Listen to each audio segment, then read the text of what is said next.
General secretary ഇപ്പോൾ ആവർത്തിച്ച് പറയുന്നുണ്ട് ഈ ശബരിമല വിഷയത്തിൽ സർക്കാരിനൊപ്പമാണെന്നും കോൺഗ്രസ് എടുത്ത നിലപാട് ശരിയായില്ലെന്നും അദ്ദേഹം ഒന്നുകൂടി ഇന്നലെ നിലപാട് ഉറപ്പിച്ചിട്ടുണ്ട്. ഇത് UDF തിരിച്ചടിയാവുമെന്നാണ് CPM പറയുന്നത്. തിരിച്ചടിയാവുമോ? ഒരിക്കലും തിരിച്ചടിയാവില്ല. NSS ജനറൽ സെക്രട്ടറി അദ്ദേഹത്തിൻ്റെ അഭിപ്രായം പറഞ്ഞു. ആ അഭിപ്രായം പറഞ്ഞതോടൊപ്പം തന്നെ അദ്ദേഹം മറ്റൊരു കാര്യം കൂടി പറഞ്ഞു.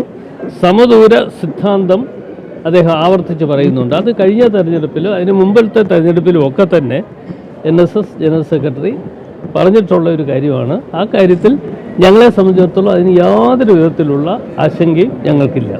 ഈ വിഷയത്തിൽ ആരും പെരുന്നയിലേക്ക് വേണ്ടെന്ന് കൂടി പറഞ്ഞു വെക്കുന്നുണ്ട്. അതിപ്പോൾ അത് അദ്ദേഹം സ്വാഭാവികമായിട്ട് പറഞ്ഞൊരു കാര്യം എന്നുള്ള നിലയിൽ മാത്രമേ അതിനെ എടുക്കുന്നുള്ളൂ. അവിടെ പോയിക്കൂടാ എന്നൊന്നുമില്ല. അവിടെ അദ്ദേഹത്തെ കാണണമെന്നുണ്ടെങ്കിൽ അദ്ദേഹത്തിൻ്റെ സമയം ചോദിച്ചിട്ട് ഞങ്ങൾ അവിടെ പോകും. അതിന് പ്രശ്നമൊന്നുമില്ല. ഞങ്ങൾ പോയിട്ടുണ്ട്, പണ്ടും പോയിട്ടുണ്ട്, ഇനിയും പോകാൻ തയ്യാറാണ്. അത് ഇതിനു വേണ്ടി ആകണമെന്നില്ല. ഒരിക്കലുമില്ല. ഒരു സമുദായവുമായി UDF സംബന്ധിച്ചിടത്തോളം ഒരു തർക്കവും ഇല്ല, ഒരു അകൽച്ചയും.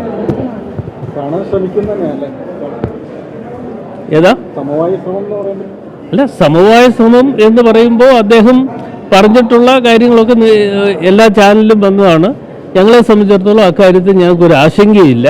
അദ്ദേഹത്തെ കാണേണ്ട സമയത്ത് അദ്ദേഹത്തെ കാണും. അദ്ദേഹത്തോട് ഒരു അഭിപ്രായ വ്യത്യാസവും ഇല്ല. അതുകൊണ്ട് തന്നെ തീർച്ചയായിട്ടും ഞങ്ങൾക്ക് അവിടെ പോകുന്നതിൽ യാതൊരു മടിയുമില്ല.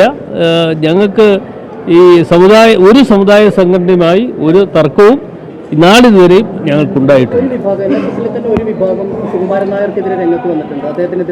അതിപ്പോൾ അത് ഏത് വിഭാഗമാണെന്ന് എനിക്കറിയില്ല. ഞാൻ ഈ ചാനലിലൂടെ കണ്ടത് മാത്രമേ ഉള്ളൂ. ചിലയിടത്തൊക്കെ ഫ്ലെക്സ് വെച്ചിരിക്കുന്നു. ആ ഫ്ലെക്സ് വെച്ചിരിക്കുന്നത് വല്ല അർത്ഥമുണ്ടോ? അതിപ്പോൾ സ്വാഭാവികമായും ഓരോ ആളുകളെക്കുറിച്ചും ഓരോന്ന് പറയും. അദ്ദേഹം എൻ്റേതായ അഭിപ്രായം ഇന്നലെയും ആവർത്തിച്ച് പറഞ്ഞിട്ടുണ്ട്. അപ്പം ഞങ്ങളെ സംബന്ധിച്ചിടത്തോളം അത്തരം കാര്യങ്ങൾക്കൊന്നും ഞങ്ങൾ വില കൊടുക്കുന്നില്ല. ഒരിക്കലുമില്ല, ഒരിക്കലുമില്ല.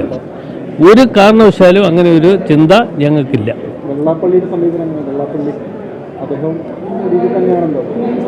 അല്ല, അദ്ദേഹം ഈ രീതിയിലൊന്നും ഒന്നും പറഞ്ഞിട്ടില്ലല്ലോ. ഒന്നും പറഞ്ഞിട്ടുണ്ടോ?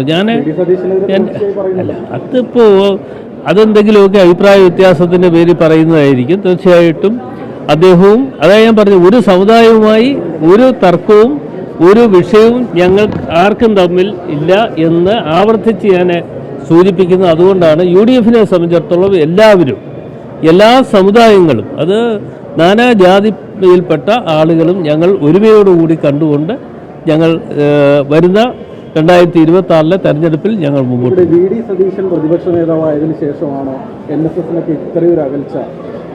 അത്രയും അങ്ങനെ ഒരു അഭിപ്രായമൊന്നും എന്നെ സംബന്ധിച്ചിടത്തോളം എനിക്കങ്ങനെ തോന്നിയിട്ടില്ല. ഏതായാലും ഞാൻ വന്നതിന് ശേഷം വേറൊരു അഭിപ്രായ വ്യത്യാസം ഉണ്ടായിട്ടില്ല. അല്ല, ശബരിമലയെ സംബന്ധിച്ച് ഞങ്ങൾ അഭിപ്രായം പറഞ്ഞിട്ടുണ്ട്. കാരണം എന്താണെന്ന് ചോദിച്ചാൽ, ശബരിമലയിൽ ഉണ്ടാക്കിയിട്ടുള്ള എല്ലാ മോശപ്പെട്ട പ്രവർത്തനങ്ങൾക്കും നേതൃത്വം കൊടുത്തത് LDF ഗവൺമെൻറ്റാണ്. ആ LDF ഗവൺമെൻറ് നേതൃത്വം കൊടുത്തപ്പോഴും അന്ന് UDF സംബന്ധിച്ചിടത്തോളം ഞങ്ങൾ അത് സംരക്ഷിക്കുന്നതിന് വേണ്ടി ഞങ്ങൾ വിവിധ മേഖലയിൽ നിന്ന് പദയാത്രകൾ നടത്തി ഞങ്ങൾ പത്തനംതിട്ടയിൽ മറ്റും എത്തിയതാണ്. അത് വിവിധ മേഖലയിൽ നിന്ന്. ഒന്ന് ശ്രീ K. മുരളീധരൻ നേതൃത്വം കൊടുത്താണ് തിരുവനന്തപുരത്ത് നിന്ന് വന്നത്. അതേപോലെ തന്നെ ശ്രീ തിരുവഞ്ചൂർ രാധാകൃഷ്ണൻ നേതൃത്വം കൊടുത്തുകൊണ്ട് കോട്ടയത്ത് നിന്ന് വന്നു.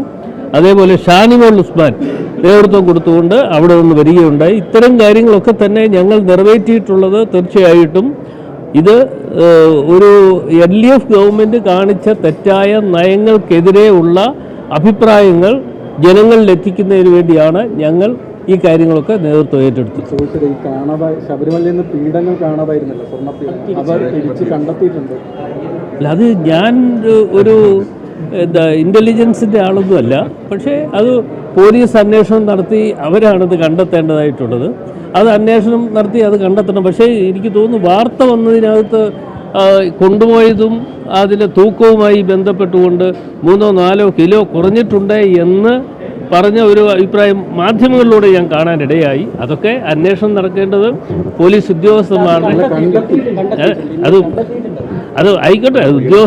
അത് ഉദ്യോഗസ്ഥന്മാരുടെ ചുമതലയാണ്. അവർ കണ്ടെത്തട്ടെ, അവർ കണ്ടെത്തിയിട്ട് താങ്കൾക്കെതിരെ വിജിലൻസ് കേസിലെ സർക്കാർ വീണ്ടും അപ്പീലിന് പോവാണ്. അതൊരു പകപോക്കലാണോ? അതൊരു പുതിയ കാര്യമല്ലല്ലോ. ഞാൻ 2001, 2004, 2006 കാലഘട്ടത്തിലാണ് ഞാൻ ആദ്യമായി ഉമ്മൻചാണ്ടിയുടെ മന്ത്രിസഭയിൽ അംഗമാകുന്നത്. ആ മന്ത്രിസഭയിൽ അംഗമായതിന് ശേഷം 2006 തെരഞ്ഞെടുപ്പ് വരുന്ന പ്രഖ്യാപനം ഉണ്ടായതിൻ്റെ തൊട്ട് തലേ ദിവസം എന്ന് വെച്ചാൽ പ്രഖ്യാപനം ഉണ്ടായതിന് ശേഷം ആണ് അന്നത്തെ vigilance DGP by telephonic order, അതല്ലാതെ കണ്ട് വേറെ ഒന്നുമല്ല, ടെലിഫോണിലൂടെ ഓർഡർ കൊടുത്താണ് കേസ് രജിസ്റ്റർ ചെയ്ത്. ആ കേസിനെ സംബന്ധിച്ചിടത്തോളം കേസ് നടത്തി, വിജിലൻസ് അന്വേഷണം നടത്തിയതിന് ശേഷം ഞാൻ നിരപരാധിയാണ് എന്ന് വരികയുണ്ടായി. എല്ലാ തെരഞ്ഞെടുപ്പ് വരുന്ന സമയത്തും ഇതുപോലെയുള്ള കാര്യങ്ങൾ ഞാൻ നേരിടാറുണ്ട്. എന്നെ സംബന്ധിച്ചിടത്തോളം ഇത്തരം കാര്യങ്ങൾ ഒരു പുതിയ കാര്യമായി ഞാൻ കാണുന്നു.